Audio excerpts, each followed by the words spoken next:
Good afternoon. My name is Scott Trimble, and welcome to the 6th Annual Hollywood Location Scouts panel by the Location Managers Guild International. Yeah!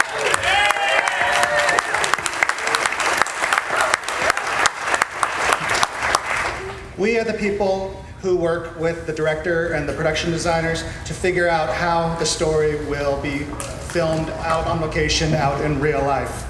Before we get too far though, let's start things off with a quick sizzle reel that showcases the transitions back and forth between our location scout photos and the final scenes in the movies.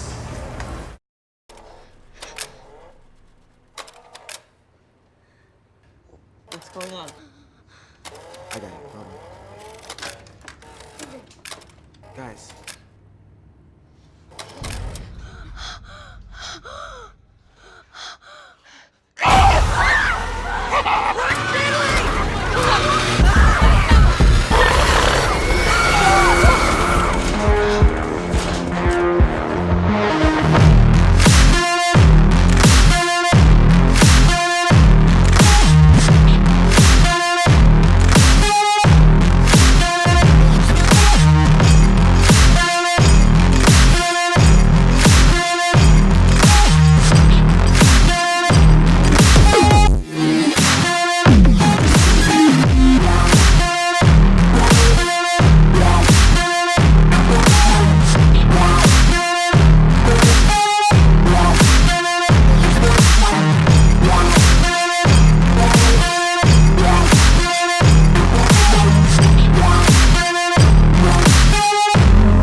Would you mind taking a picture with us? Oh, sure.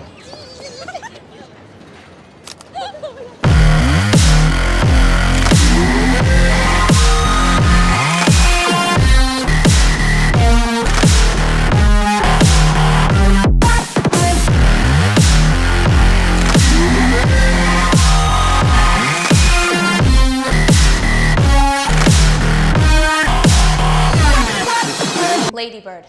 Is that your given name? Yeah. Why is it in quote? Well, I gave it to myself. It's given to me by me. Okay.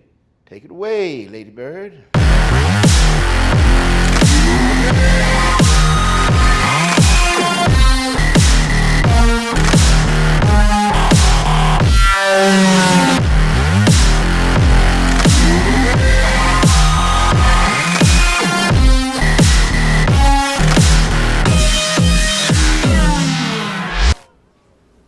I don't even remember that.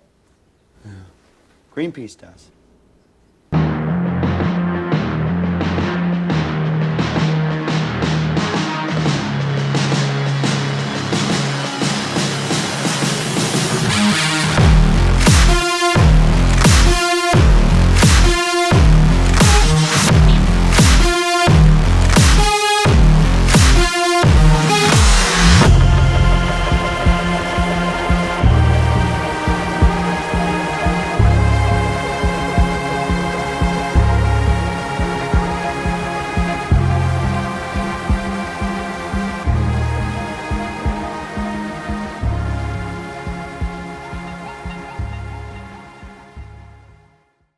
I'd also like to take a moment to acknowledge the companies that sponsored our being here at Comic-Con.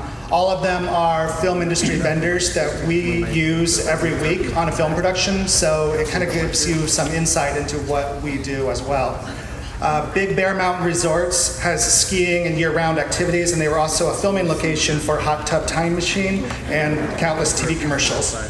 The Directors Guild of Canada, the Ontario District Council, is a labor organization for over 2,200 location managers, production managers, and directors. The Inland Empire Film Services assists with city, county, and federal film permits in the San Bernardino and Riverside County areas. Ontario International Airport is not in Canada, but it's only 35 minutes from downtown LA. They've been featured in movies like Argo, Mission Impossible 3, and Catch Me If You Can. Pacific Production Services takes care of filming permits, city services, road closures, and on-set police officers. Park as Directed is a cartography company that makes maps with crew parking directions and film set layouts. And Riverside County Film Commission helps us to find filming locations, and they manage filming at county-owned properties.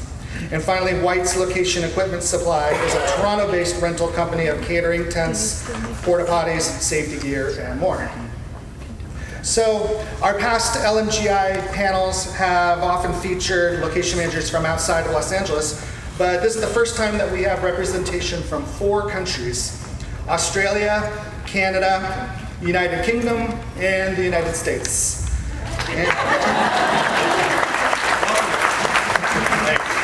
And actually, strangely enough, the 3 of us from the United States are all California natives, born and raised. We're going to go down the line and do some quick introductions of who we are and how we got into this.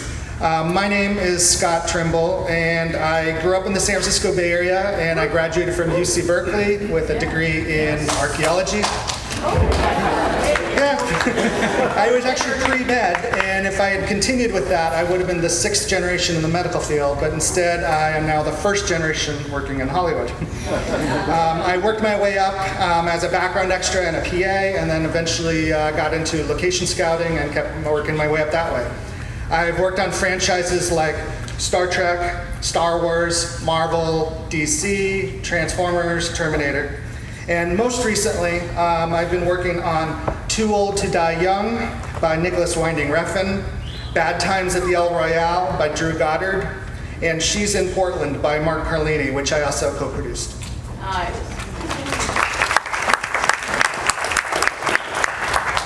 My name is Scott Alexander. I'm from Toronto, Ontario, Canada. I've been in the location business for just about 20 years now. I started out, I was going to the University of Western for BA in history and science, and wanted to go into law school, but ended up falling into the film industry. I started out working summers. My sister's in the business, works out of a production office, and I started doing that, working with her on various television shows and such. And I got the opportunity to go out to set one night, deliver some stuff, saw the craziness that was going on, and said, this is what I want to do. So that's kind of where I ended up, and worked my way up from location PA to location manager.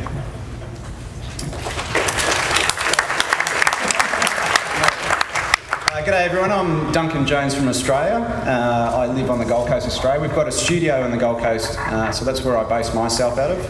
I'm a bit of a mixed bag of oldies. I started out in film working on Flipper, the TV series. I used to be a dolphin trainer at SeaWorld in Australia, and from there went on to the feature film with Hoax, and then went around the world and had a great time with dolphins. And when I sort of decided to go back to Australia, I thought, what am I going to do? And ran into old crew from the film, so they took me under their wing, and I thought locations is great. You seem to be having a great time all the time on location, little did I know it was going to lead me on to doing Thor. Last year I did Aquaman, and this year, some of you might know, but we're doing Dora the Explorer in Australia, so I'm working on that right now. Yeah.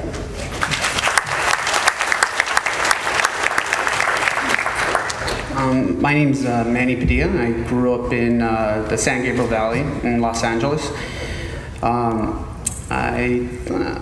It's always been in my backyard, I remember the day that I thought I wanted to be a location manager. It was sitting on the couch watching Castaway, and I thought I was going to travel the world and take pictures. And I met a location manager named Duncan Jones, and he mentored me, and I worked under him for films such as like Transformers, Inception, Batman, and I'm enjoying it now. Right now I'm working on a show about the first black LAPD officer called Black and Blue. And, thank you. Hi there, my name's Swenson. And much like Scott, I grew up in the San Francisco Bay Area without any ties to Hollywood or the film industry or anything like that. I decided after a couple years of community college and that sort of thing, I ended up going to San Diego State right here in town, go Aztecs. And I graduated from the TV and film industry program there. Worked here for years on small screen masterpieces like Silk Stockings and Renegade, if you guys are from town or old enough to remember those. And then about 7 years working here in San Diego, I finally made the jump up to LA.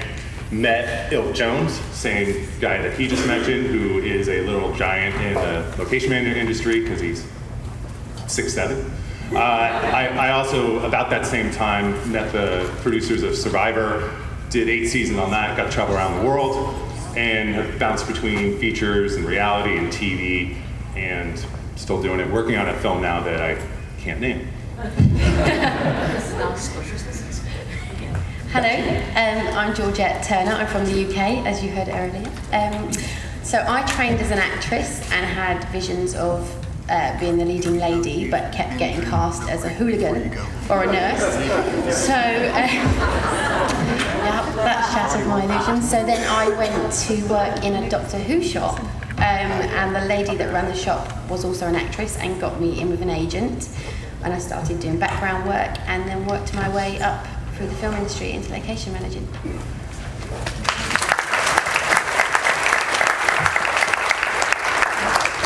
So we're going to go around. I'm going to ask a couple of questions of each one of our panelists, and then after that we'll open it up to all of you guys for any questions you might have.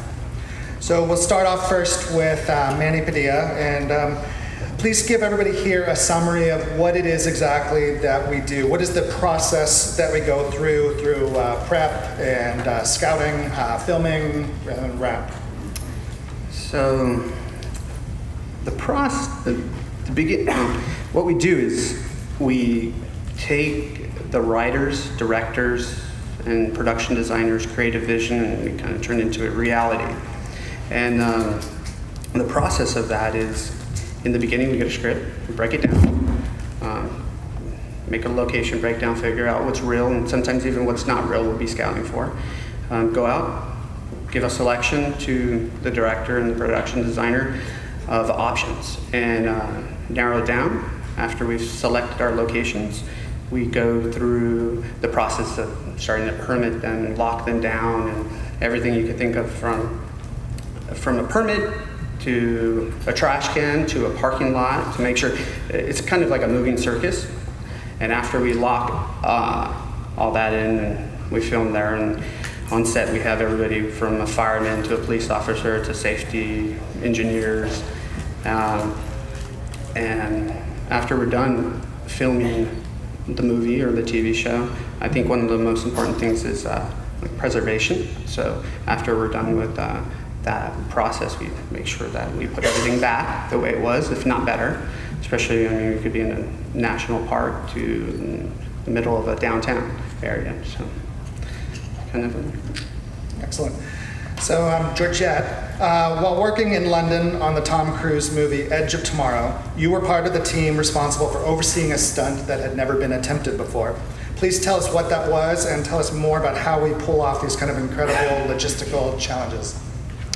Well, that sequence was in Trafalgar Square, and Tom Cruise walked into the production meeting. We'd been on the film for 9 months before Tom Cruise came on, and he came on with his team of writers, sat down at the table and said, I want to land a helicopter in Trafalgar Square, which you say, I'll ask, is the right response. And so we went and had a meeting with the Mayor's office, and actually our tax break was just coming in, so it was a perfect movie to launch the UK tax break on. So we already had kind of, the authorities on board. So then we started the process, which looked really, really easy at first, and then it was like a can of worms. We ended up closing 36 roads, diverting 122 bus routes because it's a main hub. With the pedestrian lock-offs, we had 370 security guards on positions. We closed 25 businesses. We booked out all rooms in hotels. It just escalated. And the funny thing about this particular sequence is it was such a demanding movie that nobody ever came to recce. So we were picking the camera positions. We had 12 cameras up because we only had a window of 3 hours to get this shot before we had to open all the roads up again. So we had 12 cameras up. And then the trickiest part of that film was actually finding somewhere to land 3 helicopters, because London, I don't know if anybody's been to London, is very tiny roads and all grouped together and not much land. And so we had the movie helicopter for the scene, the camera helicopter, and then Tom Cruise's private helicopter to bring him in. So that's nice. We only actually have a helipad that can fit 2 helicopters. So we convinced the Oval Cricket Ground, which is a very sacred ground for cricket, to let us land 3 helicopters, and assured them that we would stay away from the test wicket and that we would preserve the land, as Manny said earlier.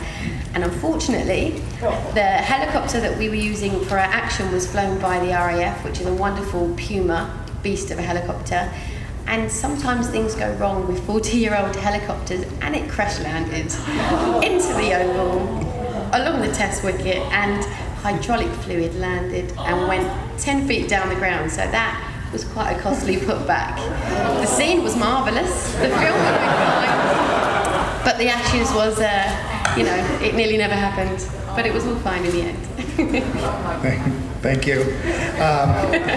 Golden, as the location manager for 8 seasons of the reality game show Survivor, you've traveled all around the world. Tell us about some of the countries you visited, including some of the adventurous or unique places that you got to see along the way. Okay. So, like he said, I did 8 seasons of Survivor in 6 different countries, scattered a few others too, but went to, let's see here, started out in Fiji, Brazil, Nicaragua, and all over the South Pacific as well. Tonga, Samoa, and Palau, which was one of my favorite, first season actually of Survivor that I did. And it's paradise. Most people probably haven't heard of it. It's like 500 miles east of the Philippines. And they have a place there. I learned to scuba dive, first of all, which was something I'd always wanted to do, and they allowed me to do that there. And there's a place called Jellyfish Lake. Not that you scuba dive in it, but you can snorkel in it. And they estimate there's about 1 million jellyfish in this lake, and you can just swim amongst them and they don't sting because it's in this little lake that they don't have any natural enemies. So you can just swim around and it's completely surreal. Also, China was an amazing season. It was probably the hardest one I did. Just had to renegotiate contracts after they were signed, like weeks into the project or months into the project. That was sort of a daily thing. But we got to film at the Shaolin Temple. The monks put on a special show for us and the contestants. Got to sleep on the Great Wall of China the night before we filmed there, like sleeping on the stars in a sleeping bag and drinking terrible wine. And then on Transformers 2, Revenge of the Fallen, filmed in Jordan and in Egypt, so I pretty much got to go to the pyramids every few days during prep, and then we filmed there for a couple days as well. So, and they pay us to do it, so it can be pretty amazing, that's for sure. And actually, filming Transformers 2 in Jordan was the direct result of a fam tour that Golden and I went on in 2005, and oftentimes we get invited to these other countries to see them for potential future locations, and then that was a case where it paid off because it brought Paramount to come film there later. Yeah, I think it had only been written for Egypt, but showing pictures of Jordan, we ended up there, for sure. Duncan, you've worked on a lot of high-profile comic book movies like Aquaman and Thor Ragnarok. What are some of the additional challenges on movies that are that big and popular? Yeah, well, I imagine some of you are all fans of some of those films. I saw Loki's up the back. Thanks for coming in. But I mean, obviously, the guys are talking about that we put a lot of permits and a lot of negotiations going behind the scenes to make sure that when the crew arrive on location, everything's pretty organised and locked down. But we also spend a lot of time engaging with the communities and the places that we impact, because what we need to do is make sure that we leave the place better than the way we find it. And so what that also means is that we do understand that a lot of fans want to come to locations and see what's going on. So the mitigations and the plans that we put in place allow for people to turn up or anticipate that people turn up. When we filmed Thor in Brisbane, we spent a lot of time with police and councils and governments sort of getting a handle on how long the impact would be or what the impact would be. We basically shut down about 5 city blocks within Brisbane City, which was unprecedented at the time. We had anticipated we might get maybe 1,000, 2,000 fans coming out on the days of filming, because obviously Chris and Tom and all the cast would have been very visual in that city. So we sort of brought in fencing and barriers and bits and pieces like that. Well, within about half of the day on the first day, we realised that we were leaving ourselves a bit short. So we ramped up from 30 police on the ground to 120 police by the end of the day. We went from in Australian terms. We went from 400 metres of fencing, pedestrian fencing, to 4 kilometres of pedestrian fencing by the end of the first day. And by the second day, we were managing about 12,000 people on the street. So, yeah, so that was good fun, let me tell you. Because obviously, and what was amazing about it was we literally had, in that sequence you saw there, you know, Chris Hemsworth and Tom Hiddleston doing their scenes, and at that moment I would be going up and down the street in front of all these people, so like you, and saying, in a minute when you hear rolling, you all need to be very quiet and can't take any photos. And everyone remarkably did exactly that. And then as soon as it was cut, everyone would cheer and carry on, and Tom would come and get his photos. And so it was quite a unique experience to be part of, and something that you know, I'm sure Brisbane will never forget. And hopefully next time we do it, you can all come along as well. So Scott, you and I have actually worked twice together. Maps to the Stars, which was by David Cronenberg, and Pixels, but we've never met in person until this morning. Yep. And that's because what we do is truly international. And so I want to know, what was your experience like working in Toronto with crews and movie stars from all over the world? Working in Toronto it's fantastic. It's a similar experience to Duncan's with big movies. Like when we did Suicide Squad, we're shutting down large sections of the city, especially highway sections of the city that haven't been done before, where we'd shut down a major highway at 7 o'clock at night and we'd have to reopen it at 6:30 in the morning. At the same time, we're shooting on the busiest street in Canada, on Yonge Street, and having them go, oh, you know, we're going to be rolling the Batmobile down the street, chasing the Joker's car, and you're like, yeah, great. They're like, but we got to get rid of all the people. And we're like, well, it's not going to happen. So you do your best to move logistically to keep everybody at bay and back behind you, as well working with the community and everybody within the city to make sure everyone's aware of what's going on, what you're doing, and making sure that the community is kept aware of everything, and they're a priority to us. We're in their backyard filming and doing all these scenes because of them allowing us to come in. So logistically, you have to think of them first, and then think of your movie, and then think of everything else outside of that. So it's challenging, but it's a really fun job, and it's good to do. I enjoy it. So Manny, you work in both movies, such as the Transformers series, and TV shows, such as The Man in the High Castle and Law and Order True Crime. In terms of our work as location managers, what's the difference between movies and television, and which one do you prefer?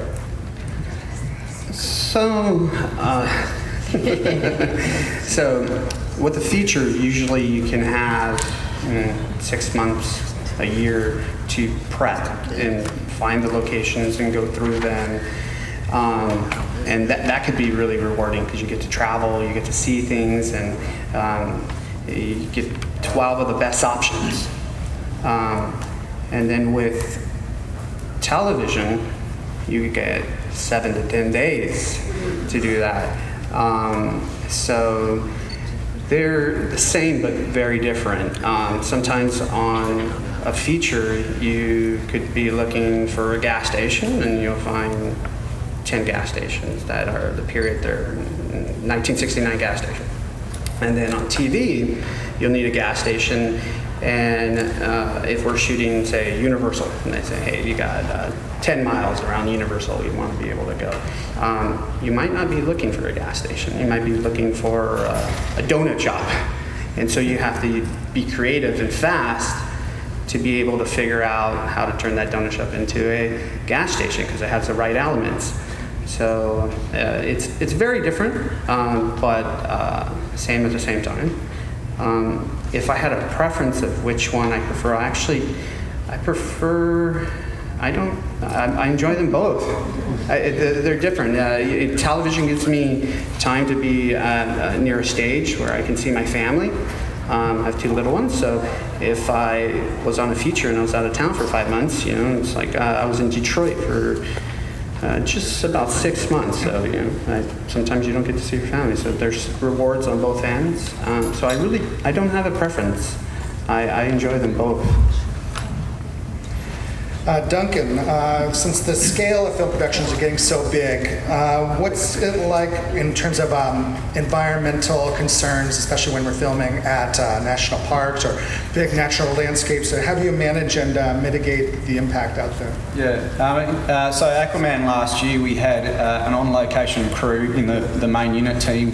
On any one day, there'd probably be about 350 filmmakers on location, so that's not including all the extras and all the other bits and pieces that go with it. So that's straight away, you've got to think everyone turns up in a car in the morning, everyone's got to be seated and catered. So the scale of the footprint of the productions are huge, you know, and all of us have all worked on films that have that kind of impact. So when we go into national parks, you know, in Australia and I'm sure around the world, we all value those places greatly. So they already have their own legislation that's in place on protecting these places. But as a crew, again, we don't want to ever be left with a mark on the filmmaker's name saying that, you know, when these guys turn up, they bash and, you know, bury everything.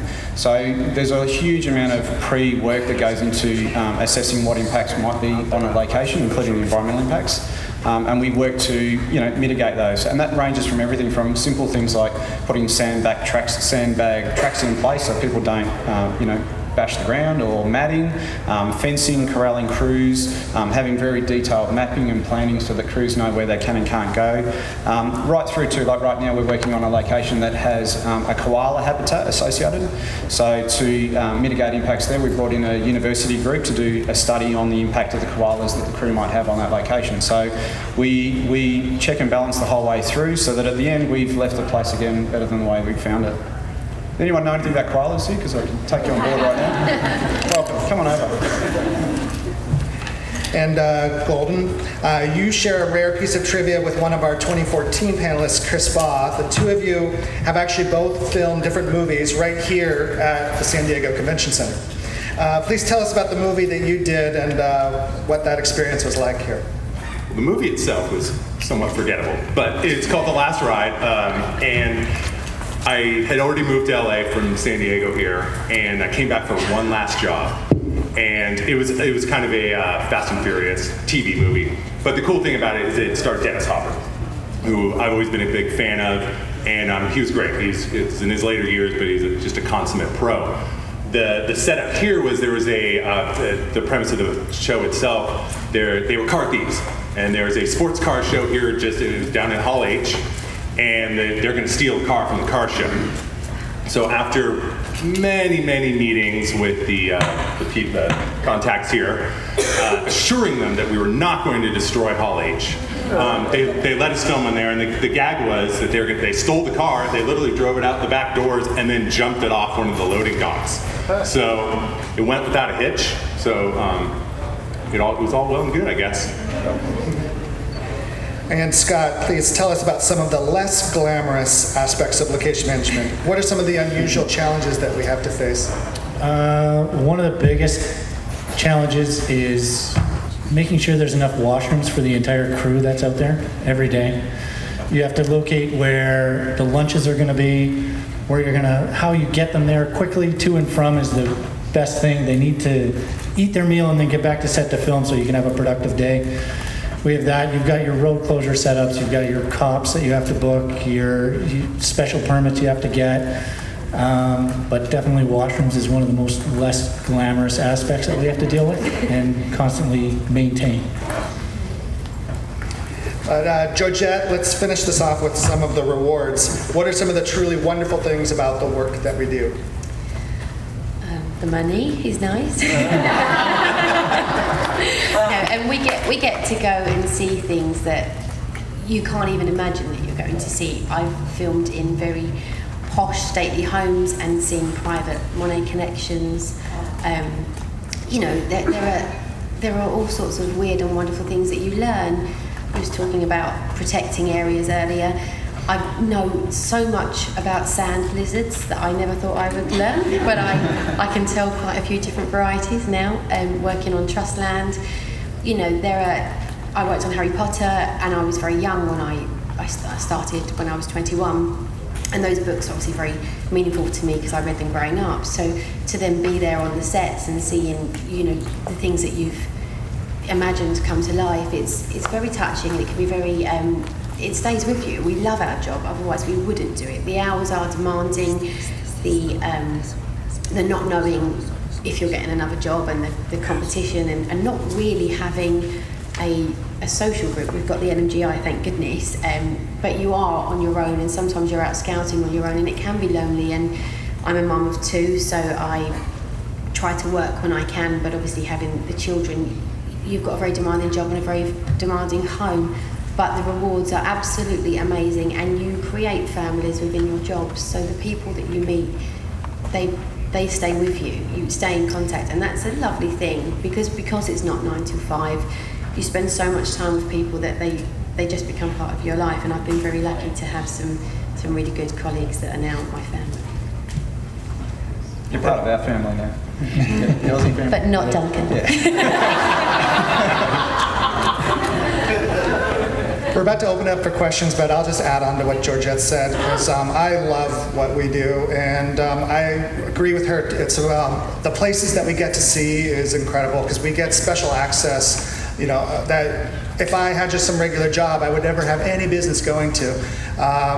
We go to like tunnels deep underground, they've been sealed off for decades. I've been to all the NASA facilities, getting to see behind the scenes, and getting to travel, getting to take pictures, getting to meet people, and getting to be part of Hollywood, but also getting out and about in the rest of the world. It's always very exciting. Any questions? Yes? Yeah, I know you guys mentioned collaborating a lot with production designers and concept artists as well. I was kind of wondering, when does that process start? And does it start with their designs, or does it start with you guys, or does it kind of meet in the middle? And how do you know what needs to be built versus what you need to find? How do you figure that out? I'll jump in first. You guys can jump in whenever, but yeah, we do start very early on, sometimes even before the director. I was on Star Trek Into Darkness 2 months before J.J. Abrams signed on. We usually start right alongside with the production designer, and we're working with them on the creative vision, but there's also this whole other thing with the budget and the logistics. So there's other limitations too. Like sometimes we want to film in one place, but in terms of cost and getting the crew around, we're forced to look into another place. And so it's a constant tug of war that we have to do between the producing side and the directing and production designing side. Good answer. You nailed it. Question in the back? Hi, I'm Gabriel. I'm from Baja California. I'm the film commissioner there. And I would like to invite you to go to Baja California.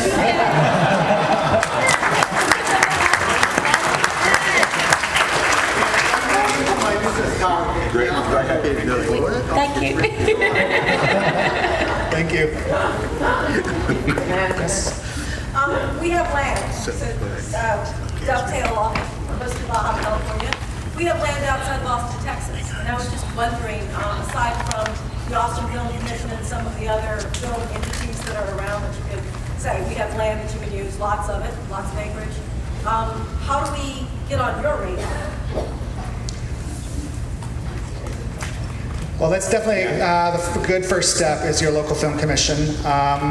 I got started working at the Oakland Film Commission, and didn't you work for San Diego? I did, no, but I use them just to continue what he was saying. His film commissions are by far and away the best way. When I've had to scout foreign countries too, like my first call is to the film commission. I've talked to the Austin Film Commission too. I wasn't looking maybe for what you own, but I've spoken to many commissions there, and unless someone has a better idea, I mean that is absolutely the best way. There's no central thing. The internet's changed everything too. There's so many ways we can go about scouting without actually leaving the office. And then the fan tour too, right? So if there's a fan tour in that area, have them go by. And just having a website too, because we'll Google for things, and we'll come and we'll talk to the city councils, and we'll talk to the local business owners, and by word of mouth too, that'll get us towards your properties. Yes. Yes, you've spoken a lot about leaving places a lot better, so I would love to hear an example where you went in and went to a place and filmed And we're really proud of how you're able to improve the place. Can I take this one? Yeah. So I trained under a wonderful lady with a very big heart, and she's notorious for going in and making things better. So we was on one film, which I won't mention, but we took over an entire trust village, and there were these two ladies at the end of the village that were in their 80s, and they had nothing to do with the filming. We were not going anywhere near their houses. And of course Sue went and had tea with them, to which they were explaining to her that their brother was very poorly in Australia and all that they wanted to do was to see him before he died. So Sue contracted them for the price of a ticket and returned to Australia, and then went and begged the director to make sure he shot their house so she didn't get in any trouble. That's a nice example of how you can have a good impact on somebody's life. But you know, especially when you go into people's homes, if you're on TV, we go into homes a lot more, and that's a massive upheaval. And to be honest, they can't anticipate what's coming, because if you had a house party, you can imagine the damage. So we take photos of everything before we go in, and then everything will be replaced if it's broken, i.e. if you're filming in a house, no matter how much protection, if they've got carpet, you're likely to replace the carpet. They get compensated, not huge amounts in TV, but they will get a financial gain reward enough. Sometimes we put them in a hotel, or we can send them on a holiday if they're not working and they haven't got other commitments, just so we take over their house, and they're protected by insurance. So anything that's physically marked that wasn't there before, we put back. Or if the oven, the cooker comes out, is that the right word, cooker? Is that what you said? You can translate, that's fine. If it comes out and it's obviously not in the best condition, we will replace it with a new one. So you always do like for like or brand new. We've probably all got a bit of a story for that. Yeah. You want to go, mate? I just finished up working on a Christmas movie recently, and we were in a couple of neighborhoods, like big neighborhoods, and whole thing, dressing houses with Christmas lights and snow dressing and everything like that. We shot it in Toronto in January, and there was no snow, of course. But what we did for the whole neighborhood is we would bring in occasionally at the end, we would bring in like a food truck or a truck for the whole neighborhood to bring the community together. And at the end, what I like to do is I build in gratuity for certain neighborhoods when I know we're going to be a big impact for everybody. So we'll go out and get a bunch of gift cards for movies, like for Cineplex and that, and I just hand it out to everybody in the neighborhood for having to deal with us and put up with us for the number of days that we're there. So I just like to do that, as well as a local donation we'll do to the whatever the community cares about. We'll do a donation to them occasionally as well. So that's what we do. I got one. For the CSI fans, if there's any. So one thing that I always find funny and that all the local businesses appreciate is there's always an alley in CSI. And everybody knows what an alley looks like. So we'd go in there and we'd have to clean before we filmed there. So we'd clean, remove all the trash, and then of course bring in fake trash. So bring in our fake trash and then remove it. And then after the alley's usually clean. But I always thought that was so funny because it's just like, hey, I'm gonna clean the alley for you, and they're like, oh great. And then they leave and they come back, they're like, it's great. And then a few hours later we dump a bunch of fake trash and they're like, hey, I thought you were gonna clean the alley.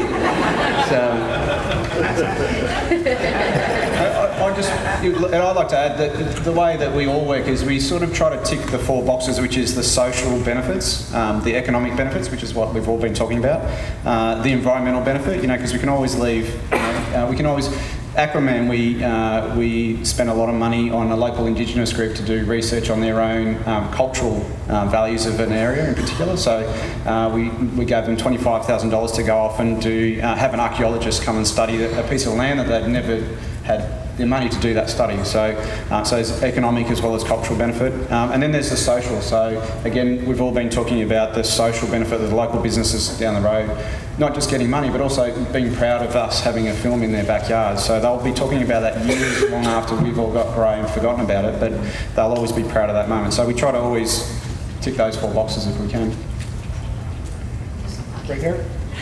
I'm personally trying to get into the industry myself, and I heard from a few of you how you got into it, but of your own personal experience, do you prefer somebody who just straight up cold calls you, or I know like recommendation from other groups is a big thing, but like what do you guys prefer when you're trying to hire somebody?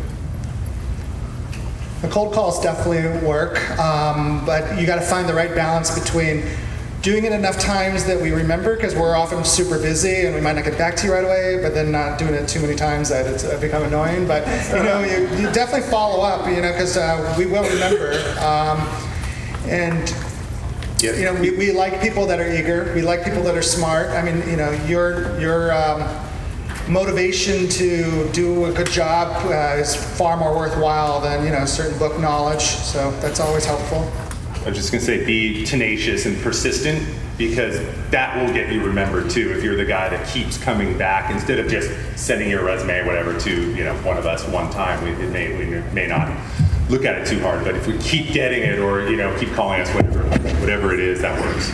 And ask people if they've got free time for a coffee. That always helps. So you're not just asking for a job. You're saying, I know you might be not be hiring at the moment, but if you've got any free time, I'd love to come and have a coffee because I'm interested in the industry. And actually, a lot of the time, people will give you the time of day, and then you're in their minds. I think we have time for just one more question.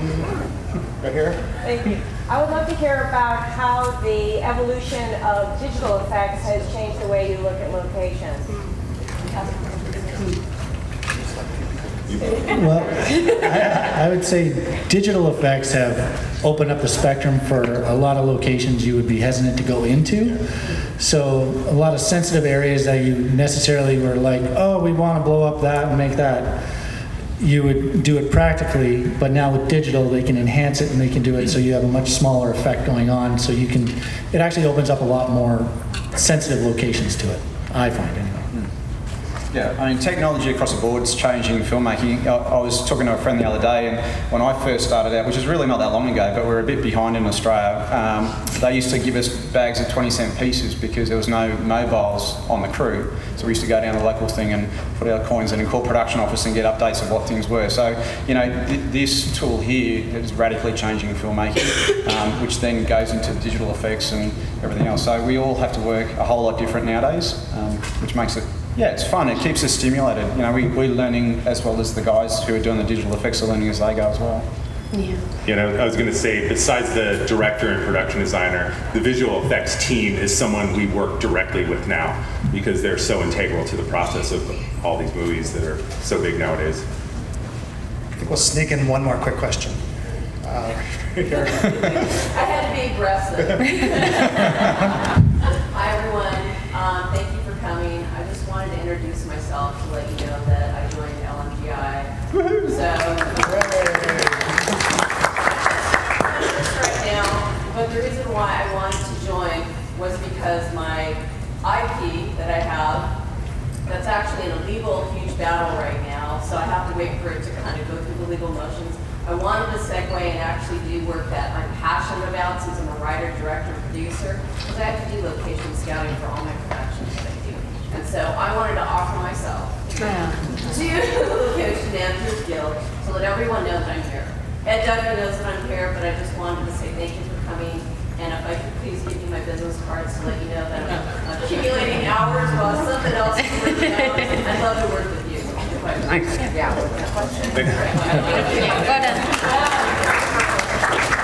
Well, we are actually going to be out in the hallways for probably the next half hour or so. So if any of you guys want to talk to us or ask any additional questions, please come and find us. Otherwise, please, I just want to thank you all very much for attending. And this was the Location Managers Guild International panel.